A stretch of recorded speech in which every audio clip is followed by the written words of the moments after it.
NBA coaching carousel is starting to get some more clarity as Sean Sweeney has now accepted the job to be the new head coach of the Orlando Magic. We'll talk a little bit about that, plus updates to Portland and the Dallas Mavericks coaching searches as well. And we got Game 7 coming up, Spurs versus the Thunder going on today. We're going to talk about 3 things that could happen in that game. We're talking about all that plus more right after this.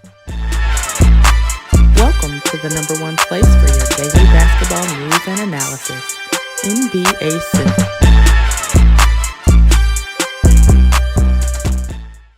What's going on, basketball fans? Welcome to another episode of NBA Central, your number one spot for everything basketball and NBA related. I'm the host there, Haize, but more importantly, you guys can follow the channel at NBA Central Pod on every social media platform.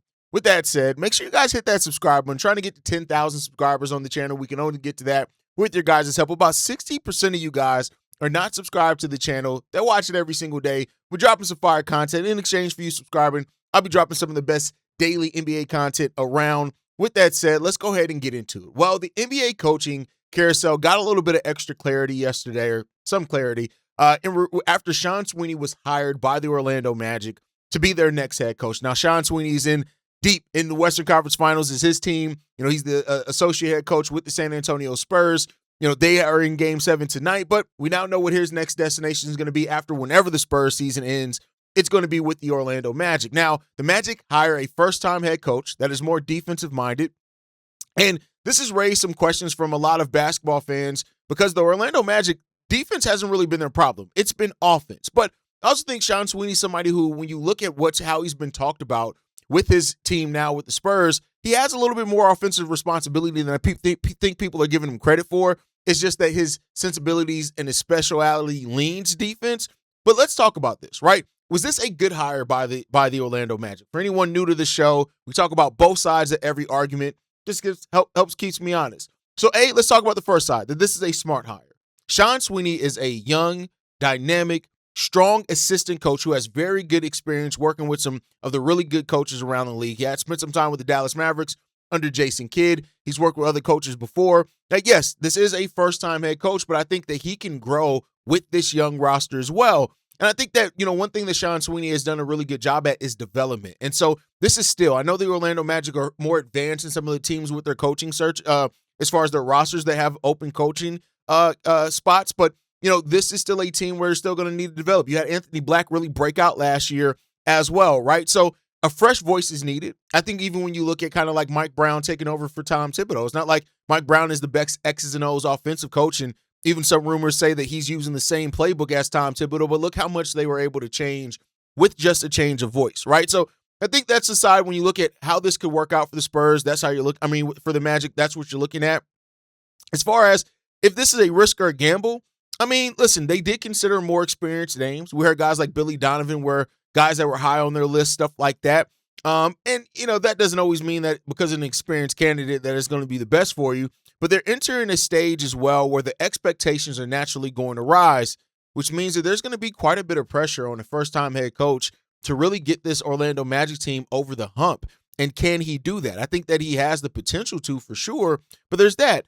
And, of course, sometimes first-time head coaches, they struggle in managing playoff pressure. But for Sean Sweeney's credit, he's seen it now with the Spurs. He's seen it with the Dallas Mavericks. He's seen it in some other places. So I do think that this hire, but any hire, was going to put pressure on the front office to make sure that they make the right moves so that the coach has everything that they need to get this team over the hump. But like I said, that was going to be something that was there regardless. That was going to be there no matter if it was Sean Sweeney, if it was anybody that was hired, that was going to be there. So a lot of that part of it really doesn't change as much as it is. The question isn't if Sean Sweeney can coach. The question is whether the Orlando Magic are ready to wait through the learning curve that could be possibly there while the rest of the Eastern Conference keeps moving forward. And like we've seen, I think the Orlando Magic have already been somebody who's been affected by that. If you are not improving each and every year and the teams around you are improving, you're actually getting worse, even if your roster's staying relatively the same. And the Orlando Magic have tried to make moves. The Desmond Bane move, stuff like that. Now you got to see if Sean Sweeney's going to be the guy to really get this all together and on the right page for the Orlando Magic. Of course, let's hope that he can. But I want to talk about the NBA coaching carousel as a whole, right? And which situation is the most attractive? You have the Chicago Bulls, the Portland Trail Blazers, and the Dallas Mavericks right now as the teams that have kind of the open rosters, right? The Chicago Bulls have a big market. They have a huge fan base, and they have a roster that has some talent on it, but they don't really have a clear direction. There's also questions about their ownership and how committed they are to winning. Of course, they hired a new front office. Bryson Graham's leading that front office. He's coming over from the Atlanta Hawks after being with the Pelicans before that. And with all the cap space, they have the 4th and the 15th pick. I do think the Chicago Bulls are an attractive place, but they're not as attractive as the Dallas Mavericks. And that's even me saying that as a Bulls fan. The Dallas Mavericks now with Masai Ujiri leading that front office is probably more attractive than Bryson Graham, who's an unknown commodity for the most part, right? You have Cooper Flagg that's going to give the next coach a franchise centerpiece right away that you know if you're going to coach the Dallas Mavericks, you're going there to help develop Cooper, and they're going to build the roster around Cooper. For example, the Chicago Bulls, you have Modest Buzelis, who's perfectly fine and looks like a player that's going to continue progressing and being a solid starter. You got Josh Giddey there, who has really seen his best 2 seasons under the Chicago Bulls. You got a young player like Noah Essengay, Leonard Miller, unproven guys. And then you got guys with the 4th and 15th pick, but none of those guys have the upside of Cooper Flagg at all. The upside of Cooper Flagg there alone. They're adding another lottery pick this year to that team as well. Now they're not going to have their own first-round picks for a while after that, so it's key that they get this one right. But if they do, you're going to have 2 young pieces to build with, and I think it makes the Dallas Mavericks very alluring when it comes down to it. And then the Portland Trail Blazers, right? Like the young talent. They're a playoff team this year. We saw that with a first-time coach, Tiago Splitter, who is the interim head coach. You have some roster flexibility in where you can make some moves to improve that roster, whether it's moving off Jeremy Grant. Some Portland Trail Blazers fans aren't as enamored with Scoot Henderson or even Shaedon Sharpe, which surprised me to hear on the video I did on the Portland Trail Blazers. But the questions around ownership, the cost-cutting concerns are huge concerns there with the Portland Trail Blazers, and one that I think you got to look at that Trail Blazers, that especially with the ownership, and wonder, are they really going to be committed to doing what I would need to do if you're the head coach, of doing what I need to do to get to that next level? And then you have the Orlando Magic, who just hired a young, talented, the most consistent roster, I guess, in that list, but they now have their head coach, so that moves on it. Dallas is the most exciting job. And I think that it could also come with the most pressure in some ways, but if you're a head coach, I don't want my head coach to shy away from pressure personally. So, like, if you're a head coach candidate and you look at the Dallas Mavericks situation and your first thought is, man, there's sure a lot of pressure there. I don't know if I want to deal with that pressure. I don't know if you're probably the right coach for that situation. And then, of course, Chicago probably has the most questions. Chicago has the most questions, but I do think potentially if you can turn that thing around in Chicago and if the front office is really committed to doing what they need to do, it could be a really good situation because you have so much flexibility. You have so much open and molding. And if you're a development coach, you're going to have, if you develop these guys that are on the Bulls, these young players that the Bulls already have and are bringing in with this draft, you're going to be a legend in Chicago if you're able to do that. But it's a big if. If you're aiming for the more sure thing, of course, that's the Dallas Mavericks. If you're aiming for the team that has the most moldability with the most assets as well, keep that in mind because Chicago has all their own first-round picks, the most cap space in the league this summer, all that type of stuff. They could be there. But then if also you're looking kind of the in-between between those two, that's where the Portland Trail Blazers come in at. So we'll see what ends up happening with these guys. I think overall, like you look at stuff like the each of these teams have their own questions. Like Tiago Splitter in Portland, the Blazers created their own problem in that one. Like I think when you look at that situation, like, yeah, you should be bringing Tiago Splitter back. He had the locker room, the support there. The players loved him there. He led a team to a strong record under the circumstances that they were dealing with. Continuity of a young roster. He already knows how to play with those guys. We saw so many of those guys have their blowout with it, is said, right? But then at the same time, I guess they have their reasons to move on. The ownership may want their own voice. Financial decisions seem to be really driving that franchise and the decisions that they're going to make. And they may want a mild reset in the voices that they're going to have here. So, Tiago Splitter, I think, overachieved with that roster some, but not in a way that I think that I personally wouldn't want to bring him back. And then, of course, you have Masai Ujiri with the Dallas Mavericks. Like, the question with them in their situation is, are they going to go proven coach or they don't want to go more upside coach, right? You have Cooper Flagg there. And so going the proven right, even if it's like a Frank Vogel or Billy Donovan, other veteran coaches that could stabilize that situation, could provide structure for Cooper Flagg early. And I think that, Dallas is also a place that it doesn't need any more chaos around it.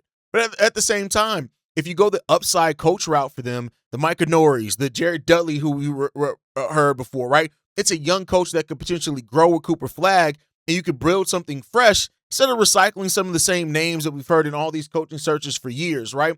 Masai's first coaching hire in Dallas is going to tell us a lot about where they feel their timeline is going to be. And I think, is this going to be a more patient? We're going to take it time for Cooper Flagg, or do we think that we can build at least a team that can compete for the playoffs right away with Cooper Flagg being here and have him learn and do his stuff through then?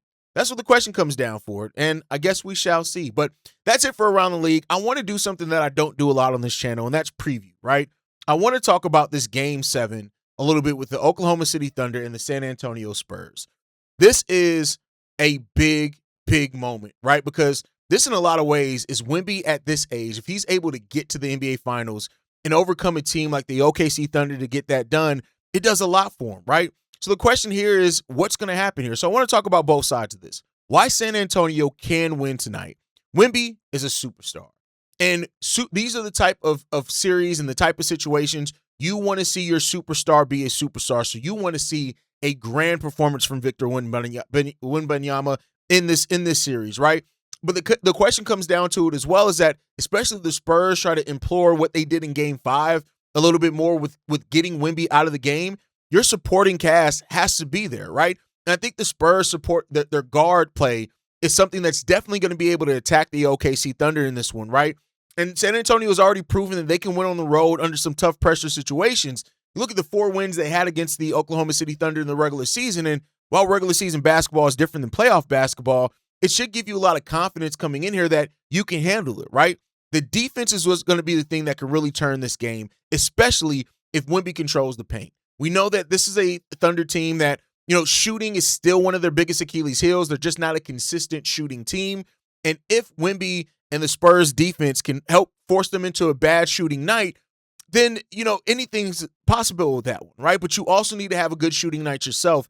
Game 5 was Game 5 because the Spurs role players just didn't shoot well, right? You just didn't have those guys shoot well. De'Aaron Fox didn't shoot well. You need De'Aaron Fox to shoot well. So this is as much about Wemby and his transcendent play as it is about how the role players need to support Wemby in this game like this.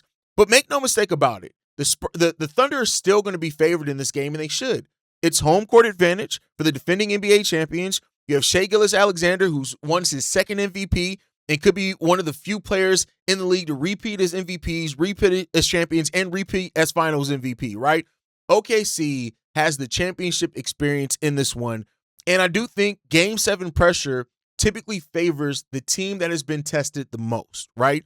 And so you have that. Now, you have some people that doubt if the Thunder have really been tested in this playoff run or even last year's playoff run with all the injuries that they faced on the way there. But I think overall, you just got to get it done. And so this is a series where there's so much up in the air. There's going to be so much talk, right or wrong, about legacy and what this means for all of that. But I think you have to have Stephen Castle and Dylan Harper be aggressive in this series. If those guys can be aggressive, then it works. Castle had 17 points and 9 assists in Game 6. Not saying he necessarily needs to repeat that, but you definitely need close to that. But I think that this game is going to come down to who fights in the fourth quarter of this game. Do the Spurs outfight the Oklahoma City Thunder, or is it the Thunder with their experience outfighting the San Antonio Spurs? That's what it's going to come down to for this series, and we're going to see what's going to happen. This is the kind of game that is going to change some perception overnight. If Wemby wins this, the conversation goes from the future face of the league to he's already arrived and maybe the best player in the league. If Shai wins, it's going to solidify what he's already built. I've already started seeing, though, if he loses, people started comparing him to James Harden, which I think is absolutely ridiculous. But that conversation is there. So we're going to see. Right or wrong, there's going to be some knee-jerk reactions to what happens in this series. We just got to see how it's going to get done. But that's going to do it for my time for today, y'all. The coaching carousel is moving along. We got Game 7 of the Western Conference Finals. The NBA Finals is right around the corner, about, a few days away. I think that starts on the 3rd, so we're going to get to cover that as well. Really excited for what the future of this channel, the future content we're going to get to cover. But make sure you guys hit that like button, subscribe to the channel as well, hit that notification bell so you never miss an episode. You can follow us at NBA Central Pod. You send us any feedback, questions, comments, concerns, NBA Central Show at gmail.com. And then lastly, if you want to leave a text message and our voicemail for the mailbag, the number to do so, 773-270-2799. We're the number one spot for everything basketball related. And I'll catch you guys the next time I feel like making a video. Probably tomorrow. Peace, y'all. Been a presentation of the Breaks Media.